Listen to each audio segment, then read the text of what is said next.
Hello, my dear students. Now, this is the starting of lecture number 5. I would say this is the most important lecture in our course. In this lecture, my dear students, we are going to investigate the most popular and famous electronic device everywhere, which is the metal oxide semiconductor field effect transistor, or what's abbreviated by MOSFETs. During this lecture, which is most probably will be extended to 2 parts, during this lecture, we are going to investigate in a very, let me say, detailed manner how the MOSFET is operating and what is the IV characteristic of a MOSFET, what is the capacitance effect inside the MOSFET, the energy band diagram from 2 perspectives, and all the stuff related to the MOSFET operation. So please try to concentrate in this lecture, because this lecture will be reflected actually in your final NC exam, as well as maybe in your next modules, starting from electronics 1 till you reach the VLSI course in year 4. So let's now start our journey with the MOSFET, or the metal oxide semiconductor field effect transistor. Okay, so I think now you can see my presentation slides well. And let me also start operating my laser pointer. Okay, perfect. So our lecture number 5, was metal oxide semiconductor field effect transistor.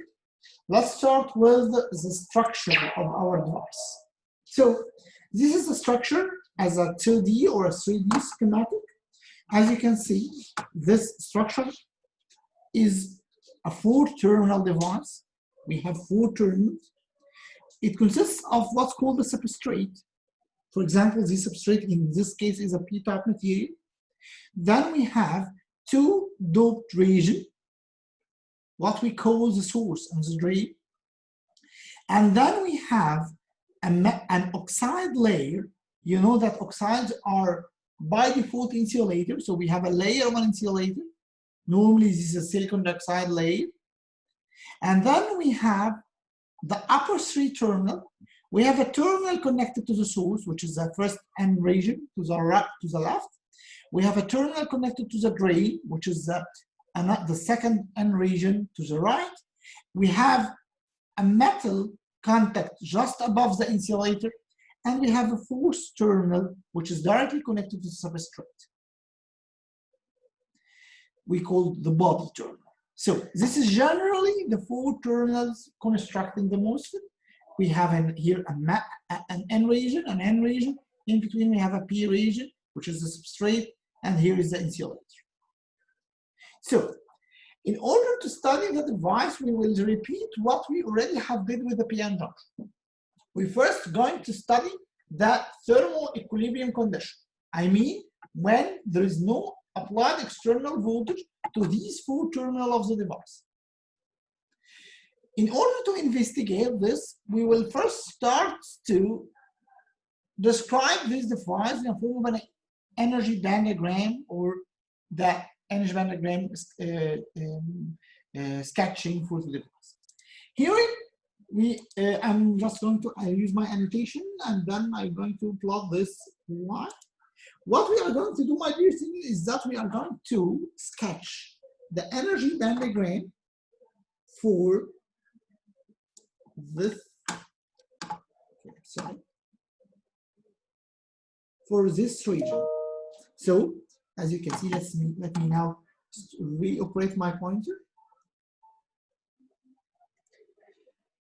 Okay, so this is my pointer. Okay, so we are going to make something like a cross section here and plot the energy band diagram here. So it's an N-P-N junction, as you can see. This is an N-P-N junction. So let's now go to my whiteboard and start sketching the energy band diagram for this N-P-N junction.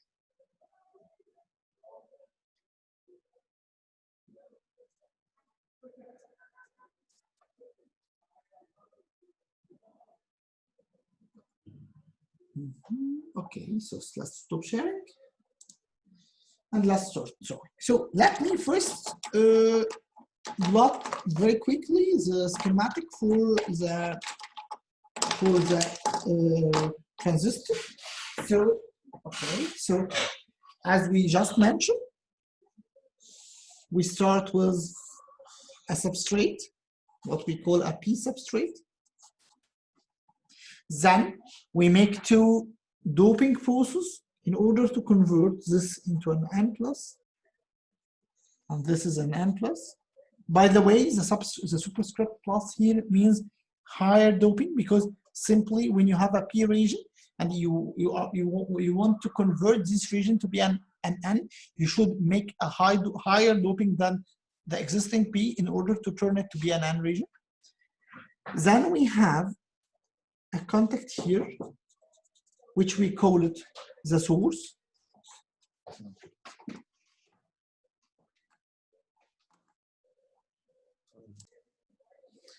So this is called the source.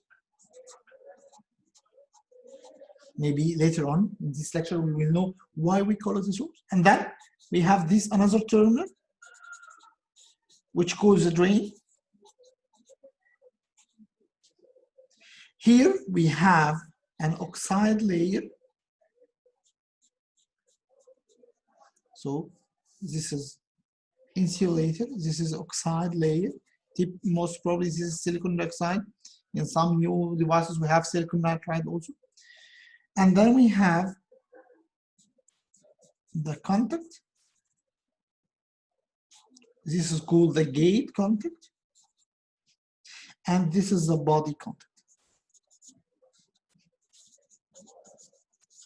Okay, so this is typically the MOSFET. Then what I'm going to do now is that I'm going to make an energy band diagram for this region. Again, this region is an N-P-N region. So my dear students, now start to remember what we have already learned in order to plot an energy band diagram for any type of junction. So in order to plot the energy band diagram for any type of junction, the first step is to plot an energy band diagram separately for each region. So here we have three regions. We have the N region, which is the source region. This N region, this source is an N type, so the Fermi level is more toward the conduction band rather than to the valency band. Then we have the gate region.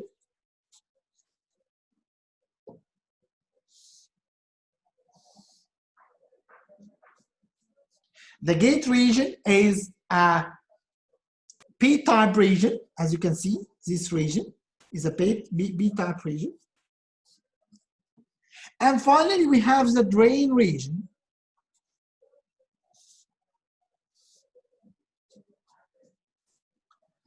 which is again a N-type region. Now we are planning to combine these three regions in the form of an N-P-N junction. As far as your device is under thermodynamic equilibrium,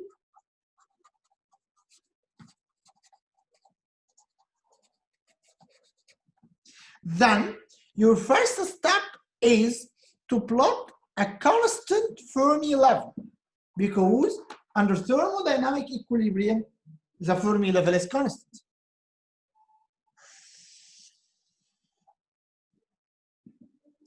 Then what you are going to do is to plot your AC and EV, the conduction band and the valency band, with respect to this Fermi level.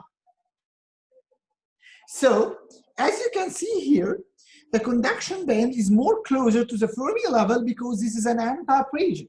So, this is EC and this is EV.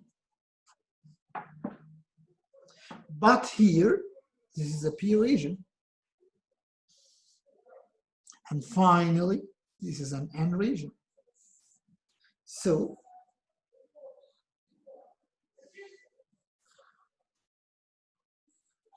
this is the output that you will get. So if I told you in the exam, please plot the cross-sectional NPN junction in a MOSFET under thermodynamic equilibrium, then this will be the output energy band diagram. Accordingly, when you start to think here about the motion of an electron in the hole, you will say, okay, here I have 3 regions. By the way, for the A+ students, you can consider this as a double p-n junction. Here we have a p-n junction, and here we have a p-n junction. So it's a double p-n junction. Okay, so now, here in this source region, the majority is electrons. So you are going to ask yourself, does these electrons able to go to this direction? The answer is no, because these electrons, in order to move, you will face what's called a barrier, as you can see here.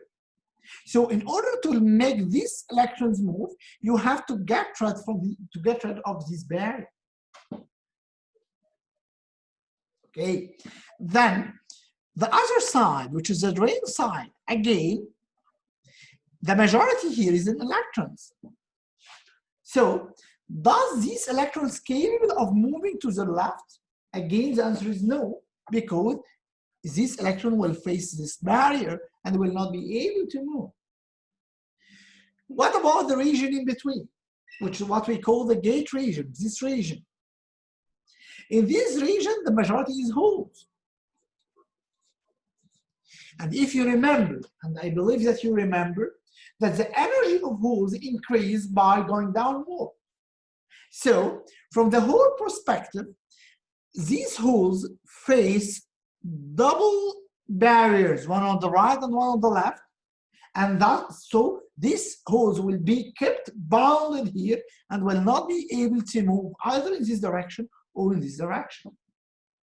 That simply means that at 0 external applied voltage, the total current in the device is equal to 0, which is something obvious actually, because you don't have a voltage, so you don't have current. That's why you don't have current, because electrons in the left and the right region have a barrier here, and the holes are bounded here in the medium region with a barrier on the left and on the right. So this is simply the energy band diagram for NBN section in a MOSFET. Now let's return back to our PowerPoint presentation and let's go through the structure. So this is typically the same energy band diagram I just plot. We have an N region to the left, N region to the right. This is called source, this is called drain.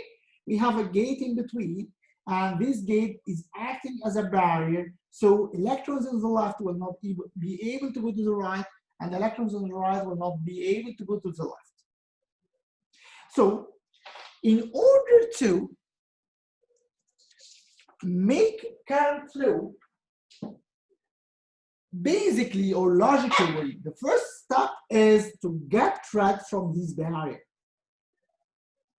Because this barrier is the obstacle where electrons are not able to move either to this direction or to this direction.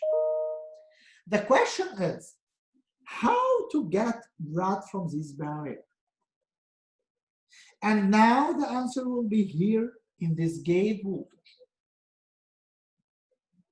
So let's start think about it. Again, I'm going to make a very quick plot for the N plus, and here is the oxide, and here we have a contact, and here we have another contact. This is the source, this is the gate, and this is the drain. Okay. So please don't forget that this substrate is a p-type with a majority of holes and a minority of electrons. Now, what happens if? Okay, so this is a p-type region with majority of holes and a minority of electrons. What if we applied a positive voltage here? What if we apply a positive voltage to the gate? Basically, as you know, whenever you have a positive voltage, electrons are attracted and holes are repelled. So, however, you have a few number of electrons here because this is a p-type region with a majority of holes, but you still have a few number of electrons, which is a minority. So this few number of electrons will start to accumulate in this region. So in this region, just down the oxide layer, the minority carriers will accumulate. So what will happen in this region? This is very, very, very interesting. So please start to concentrate. Basically, this region at 0 Vg, when Vg is equal to 0, this region is, so this is the source and this is the drain. This region is a pure p-type region, which is the ideal case.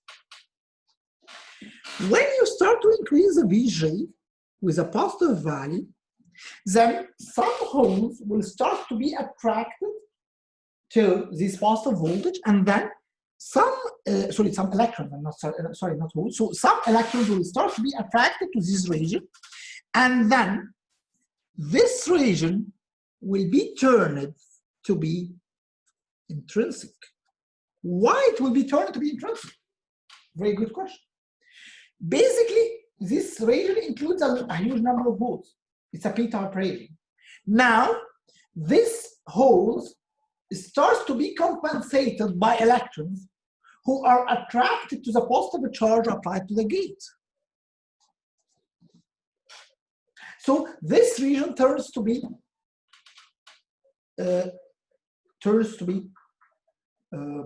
an intrinsic region. The number of electrons equals to the number of holes. What if you increase the Vg more and more in positive? Then this is the source and this is the drain, and now this Vg, which is much high, then this region will turn to be an n-type.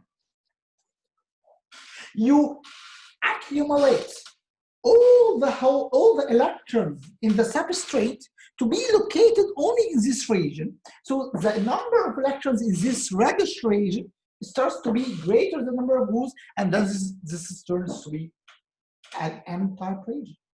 So that's why we call this process the inversion process. Why we call this process the inversion process? Because simply you invert the doping of this region from basically being an p-type, which is the default case, to be an n-type. Let's start to draw the energy band diagram corresponding to this process. So for the default thermodynamic equilibrium case, we have this energy band diagram. It's an n-p-n region. So there's energy band diagram corresponds to this region.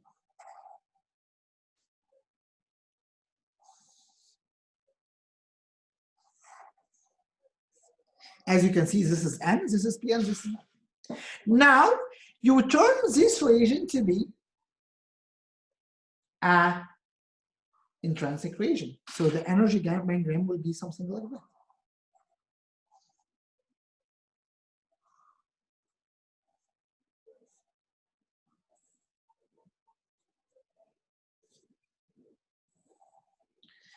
As you can see, the Fermi level is no longer flat because this is under applied voltage. This B-type region go downward to be transferred to the intensity. Now, you need to make it an N region. So,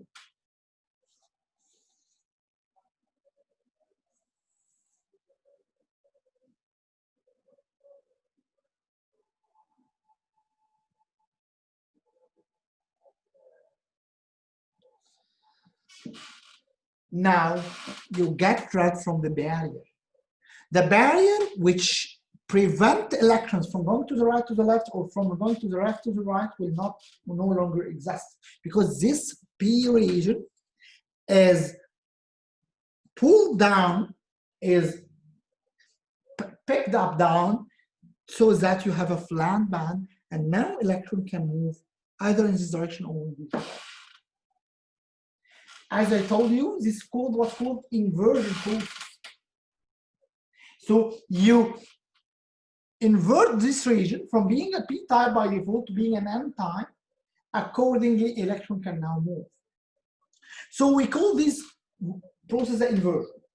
And the most important thing here is that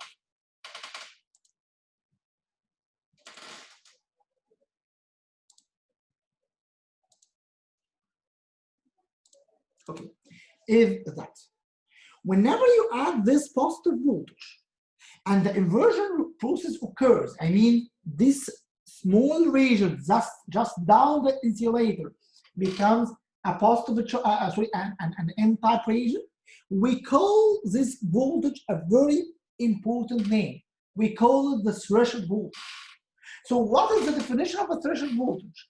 The threshold voltage is the minimum positive voltage on the gate needed to invert this area, which we will call it the channel, from a p-type to an n-type.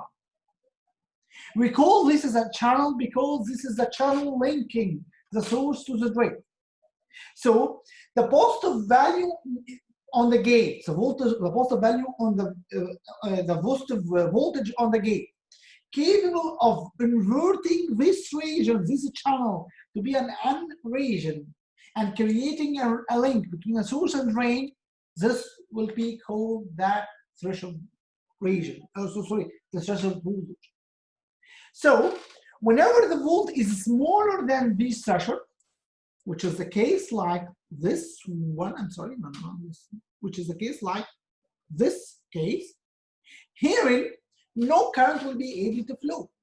So your key step in order to build a bridge between the source and the drain is to have a voltage of the gate equals to the V gate, equals to the V threshold, and then this voltage create the bridge between the source and the drain, and now current will be able to move. So again, for the short time, the first step in order to conduct a current in a MOSFET is to have a V gate greater than or equals to the P threshold. Otherwise, no current will flow.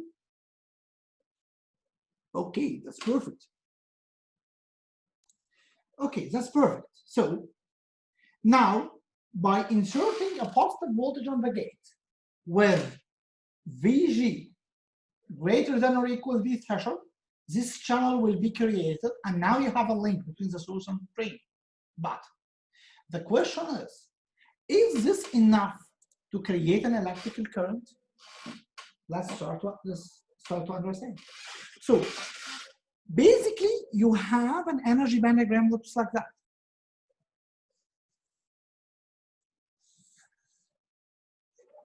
Now you start to apply VG greater than or equal to V threshold.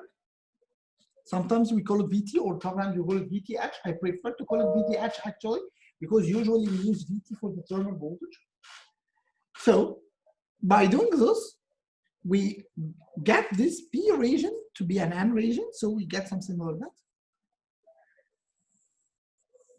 A nearly flat band. And now there is no obstacle for the electrons to go from here to there or from here to there. So this region has a majority of electrons, this region has a majority of electrons, and then there is no barrier, no more barrier.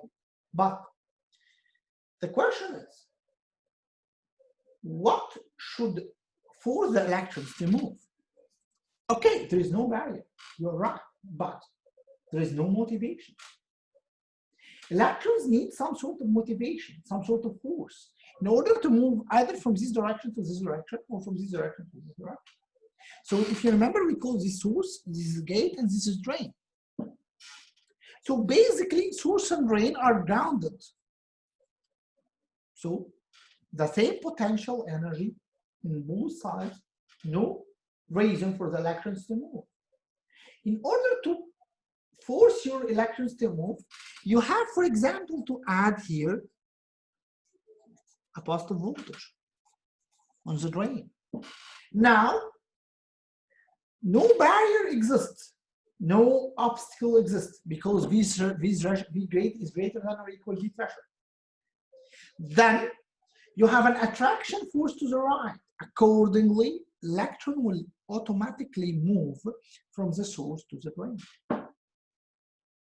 And that's why we call this source, and that's why we call this drain.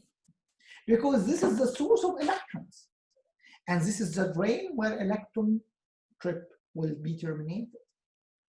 So, in order to have an electrical current in a MOSFET, you have to apply two conditions. The first condition is to put your V gate greater than or equal V threshold. The second condition is to have some positive V drain to attract the electrons. And basically, whenever you increase your V drain, more and more electrons will be attracted and more currents. So you can say that ID, which is the current flowing from the source to the drain, is proportional to the VD, which is the voltage applied to the drain, which is something makes sense. The attraction force increase, more particles are going to move, or particles are going to move with a faster velocity. Both will attribute to a greater current or larger current. So this is basically the concept, the first concept actually, because we are going to do more and more investigation in this, but this is a principal concept, how electrical current is moving in a MOSFET. So again, voltage on the gate should be greater than the threshold, and voltage on the drain should be positive voltage with respect to the source. So we ground the source, we add a positive voltage on the drain, electron is attracted from the left side to the right side, then you have a current. So this is what we are going to see now on the presentation slide. Now, the first step is to add a positive voltage here in the gate.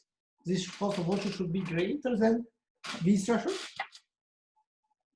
Then, the next step is to add another positive voltage on the drain.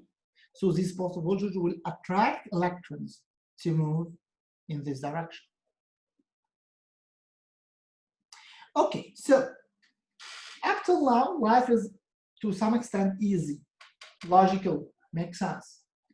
Let's now try to investigate more in this structure, where you have a gate voltage applied to the gate greater than V threshold, and you have some positive voltage applied to the source. And you have, applied to the drain, I'm sorry. And the source is grounded. And of course, the body also is grounded. We will keep body grounded in all our lecture, by the way. So you can just say, don't think about the body. So in this structure, it's now easy to understand that electron will move from here to there. But we need now to investigate more about this channel region.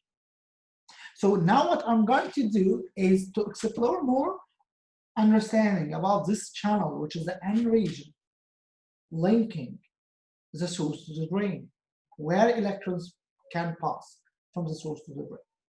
Okay. So let's turn the slides. And let's go now to our investigations. Okay. So Let's again plot this schematic. This is the source. And this is the drain. And this is the gate. Of course, you have the gate oxide here somewhere. And you have this N region created due to that V gate is greater than or equal V threshold. And of course, we have here a VD with some positive value. This is our schematic. Now, if I start to make some sort of zoom in this region, and I will make some sort of a comparison between the probability to find an electron here and the probability to find an electron here. So let's call this point number 1, and let's call this point number 2. Point number 1 is just tangent to the source, and point number 2 is just tangent to the drain. So for point number 1, if I make some sort of a comparison between the probability to find an electron here and electron 0, electron and point number 1, electron point number 2. So it's very easy in order to understand it. Just flashback some years ago when you were a small kid and you have a magnet and you have 2 metal pieces.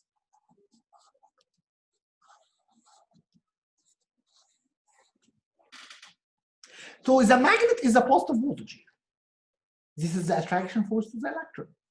This piece number 1 and this is piece number 2, which is equivalent to point number 1 and point number 2. So what is the probability to find a metal piece here? You would say that it's very, very small probability, because most probably this metal piece will be attracted to the magnet.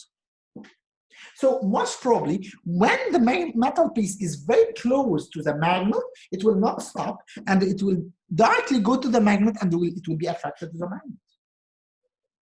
But here, of course, there is a probability of attraction, but the probability of attraction is somehow less because now the distance between the point and the magnet is larger. So while we are going far from the magnet, the probability to find the metal piece is less. So I can now replot my channel in this way.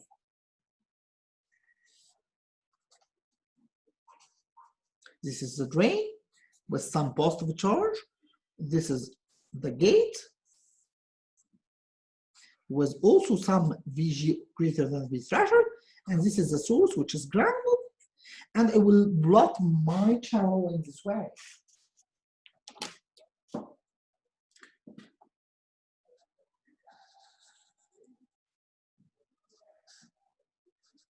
In this way. So this slope indicates, my dear student, the probability to find an electron. Because whenever you have electrons, this blue shaded region is an n-type. It's an n-type because simply you have electrons. Just in front of the drain, the probability to find an electron is very, very, very small because you have a positive voltage here, so most of the electron will be attracted to the drain. Here, the probability is somehow larger because most of the electron or the probability to be attracted is less. So the number of electrons is larger. So this is simply the difference between the channel when VG is grounded, VD is grounded. So it's a uniform probability between the source and the drain. Electrons will only attract to the V gate because the V gate is positive, but it's equally weighted from the source and the drain. But whenever you turn the VD to be a positive voltage, the probability to find an electron just in front of the drain is very small because most of the electron here will be attracted, but still there is a larger probability to find electron here because the attraction force is less. So this is the new shape of the channel, just after applying a small voltage on the drain. This is a very, very important step while dealing with the MOSFETs.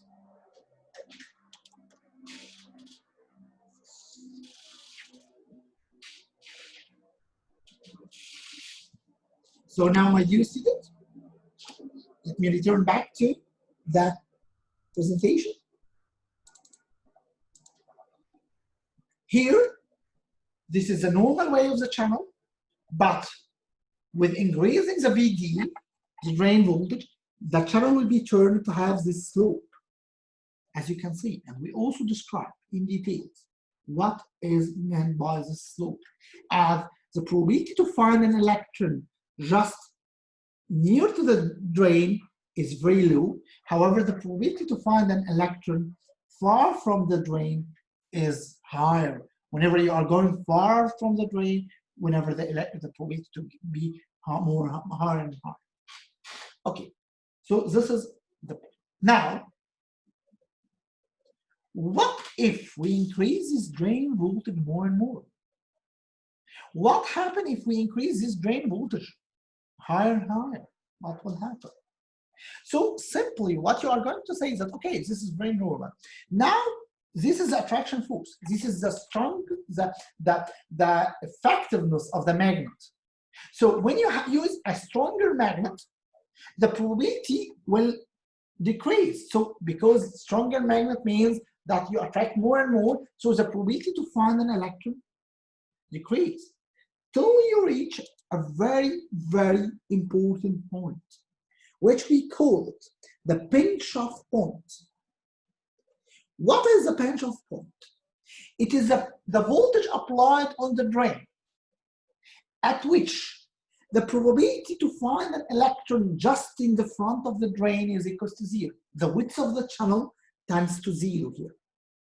So this basically happens, as you can see here, by increasing the drain voltage. Because by increasing the drain voltage, you increase the attraction force. And you decrease the probability to find an electron here. So simply, you reach a point where no channel exists at this point. And we call this point the pinch-off point. So the pinch-off point is the point at which the drain voltage is increased so that no channel exists in the tangent point to the drain. We call it numerically by the value VGS minus V threshold. So if the VDS is equals to or greater than VGS minus V threshold, of course, VGS is a volt applied to the gate. Please don't forget that the source is grounded all the time. So VG and VGS are the same because the source is grounded. So when VGS is a volt applied to the gate, V threshold is the threshold voltage. If you remember the threshold voltage, this is the voltage at which the channel is created. So when the drain voltage is equal to VGS minus V threshold, at this voltage, the pinch-off will start to occur.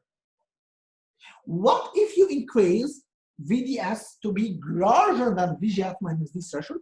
Then your pinch-off point will start to be shifted to the left, and then you have this region with no physical channel. No electron will exist here because once the electron reaches this point, it will be automatically attracted to the drain, and no electron will stay in this region. Again, if you remember, my dear students, this is for my A++ students. Now you have a region where there is no carriers, no electrons, no holes. No electrons because whenever you have an electron here, the electron will be attracted to the drain. No holes because you have a positive charge, so holes will be repelled and will not stay here. So this small region is a depleted region again. You remember the depletion region in the p-n junction? Here, this is another form of a depletion region where when this occurs when the voltage applied to the drain is greater than the pinch-off voltage, which is VGS minus V threshold. So what happened in this region? Or basically you can ask another question. What is the difference between this stage where you have a channel everywhere and this stage where you have only a channel here and this is a depleted region? So let's discuss let's discuss this point in depth, my dear students. Okay, so in order to explore this, let's do the following. Now, this is the first region. This is the first step. This is the source. This is the drain. And this is the gate. Again, in all times, you have VG greater than V threshold. And now you have VD. VS, of course, is grounded. And now you have VD, but VDD is still smaller than VGS minus V threshold. So it's still smaller than it's still smaller than the bench of voltage. Accordingly, you will draw some sloped channel lines.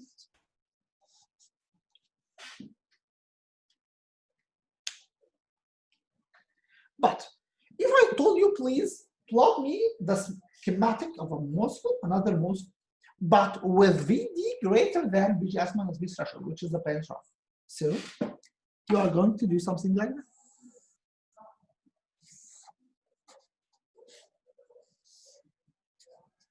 So this is the source, this is the drain, this is the contact, source connected here. This is the oxide layer, this is the metal.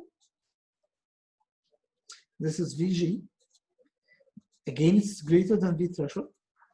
And this is drain, but now this drain voltage is greater than VGS minus V threshold. So what you are expecting to happen is that you have a pinch off. So you will have something like that. Okay. Now what you are going to do is you are going to investigate the difference from the current perspective between these two cases. When the V drain is smaller than VGS minus V threshold, and when the V drain is greater than VGS minus V threshold. So in the first case, you have an electron here, and you have a positive charge here, and you have a suitable medium to move, because this is an region, this is an region, this is an region, no problem at all. So the electron will move in this way.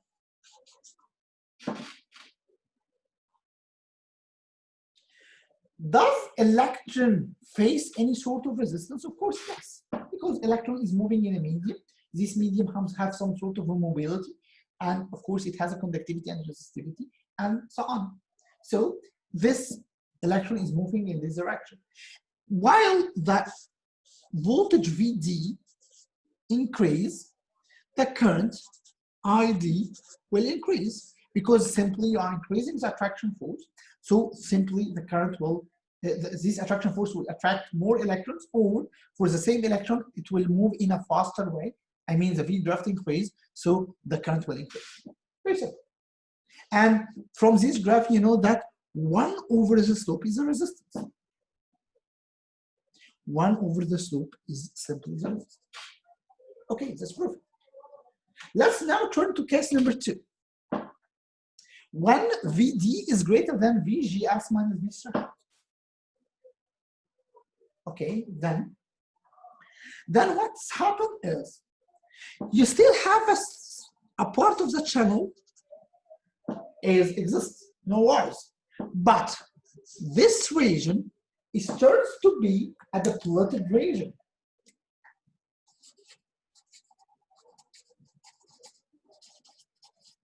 I mean, region with no carriers. It's an insulator.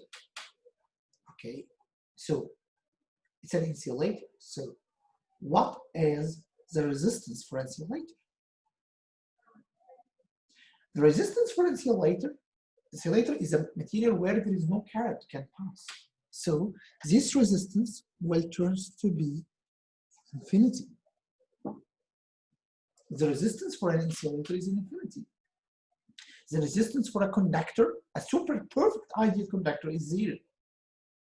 So Now, this resistance is infinity, but you still have current. How come? Because simply, when the electron reaches this point,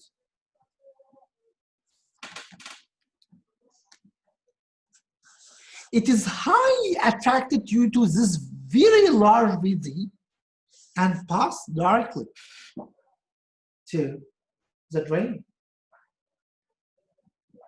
It looks like if you are throwing a pole with a very large velocity so that it penetrates the wall and go to the other side. It can penetrate the wall because the velocity is very large. And the velocity is very large because V drain is very, very, very low. It's greater than V pench off. But how should we model this IV relation? Here it was easy. It was a linear relation, like a resistance. The voltage and current are directly proportional like a resistance. But here it's not that easy. You have a resistance which is infinity. Okay, let's plot it with a resistance equals to infinity. If you remember, this delta I over delta V is 1 over I. So whenever R is equals to infinity, that means that 1 over R is equals to 0. So can you plot a line with 1 over R or with the slope is equals to 0? The slope is equal to 0 when there is no variation in the y-axis. So it will be simply, if this is I and this is V and I, it will be simply a straight line.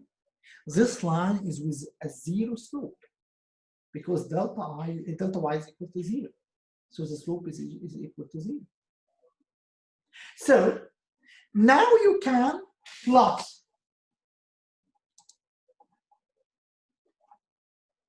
a complete IV curve for a MOSFET. So it will look like that.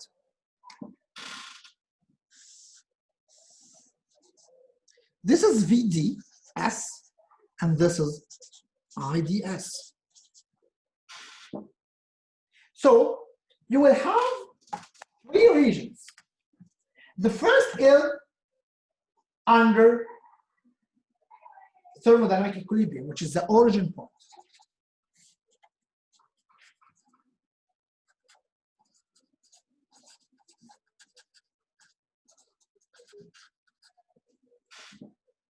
No voltage, no current. The second is when VD is smaller than VGS minus V threshold, which is the pinch-off point. In this region, the voltage and the current are linearly proportional. Whenever you increase the voltage, you increase the current. After pinch-off,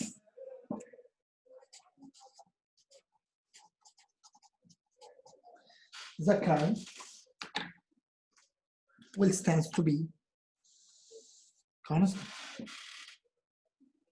So this is basically the simplest way where you can model the IV curve for a MOSFET, but you forgot a very important point, that in order to have all these curves, you have to have VGS greater than this threshold. What if VGS is smaller than this threshold? Then your curve will look like that. It's a 0 all the way because you don't have current. That's why I told you that the key parameter in order to have a electrical current is to put V gate greater than this threshold. Otherwise, you will not have a current. And we will call this, by the way, the cut-off region. So the cut-off region for a MOSFET is the region where V gate is smaller than V threshold. If V gate is greater than V threshold, then you have 2 regions. What's called the triode or the linear region, and what's called the saturation region.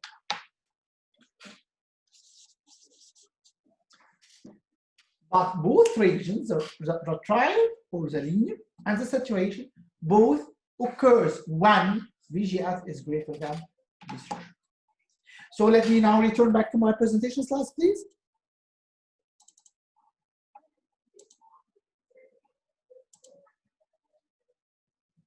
Okay, so this is a pinch-off point, and now this is a complete journey. We start with no voltage applied.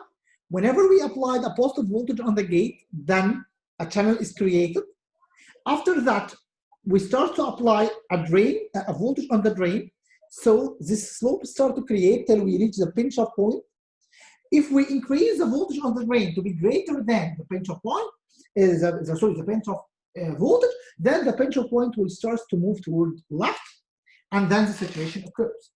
Accordingly, we will get this IV characteristic curve with a linear region when VD is smaller than VGS minus V threshold, or what's called the triad region or the linear region.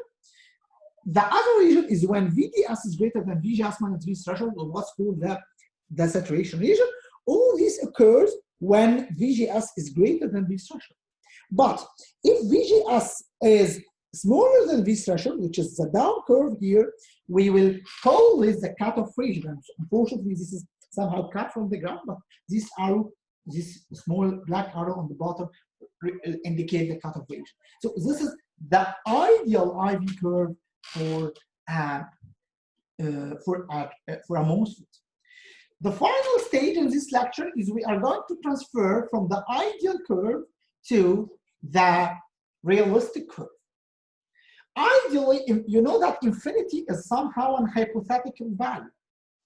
Any material has a resistance, which may be very, very large, but not infinity. Infinity is something hypothetical. So whenever you have a pinch-off, if you remember this region, when I told you that this is basically a depleted region with an infinity resistance, the word infinity is somehow a hypothetical or ideal. Realistically, this region has some high resistance. So the realistic IV curve for a MOSFET, whenever you are going to measure it in the lab, by the way, we are going to measure it in the lab and we will going to upload the video for you. So the realistic curve will look like that. As you can see, it has a slope because it has a realistic value of resistance. The resistance is not infinity. There is some output, we call it R node, or the output resistance in the saturation region. So in the realistic life, the saturation region is not a pure horizontal line. However, it's some sloped line with very, very small slope because this R node is very large, so 1/R node is very small. So this is the realistic IV curve for MOSFET. In the next part of the lecture, my dear student, we are going to investigate actually two important points. The first point is what we can call the complementary of the N-channel MOSFET. By the way, we call our channel is an N-channel MOSFET because in order to have a current, you create an N region between the source and drain because simply the source and drain are N regions. We have another type of MOSFETs where you have your source and drain are p-type. So we are going to create a p-type region here in between of that. So that's why we call this a p-type MOSFET. So in the first part of the in the beginning of the next part, we are going to investigate what's called the p-type region or the p-channel MOSFET. Then we are going to investigate another important way of the energy bandogram. In this lecture, we investigate the energy bandogram from this perspective, which is NP, or originally it was, it was NPN region, as you can see here. Now, in the next lecture, or in the next part, we are going to investigate from this perspective, which is a metal insulator semiconductor junction. If you cut a cross-sectional here, you will find a metal insulator, a semiconductor junction. So we are going to investigate our MOSFET from this direction, from the gate direction. This is the termination of part number 1. Again, my dear students, this is one of the very important lectures in the course, not only for your unseen exam, but also for your future in the electronics modules. I hope that you got what we tried to deliver to you, and see you in the next part, inshallah. Thank you very much.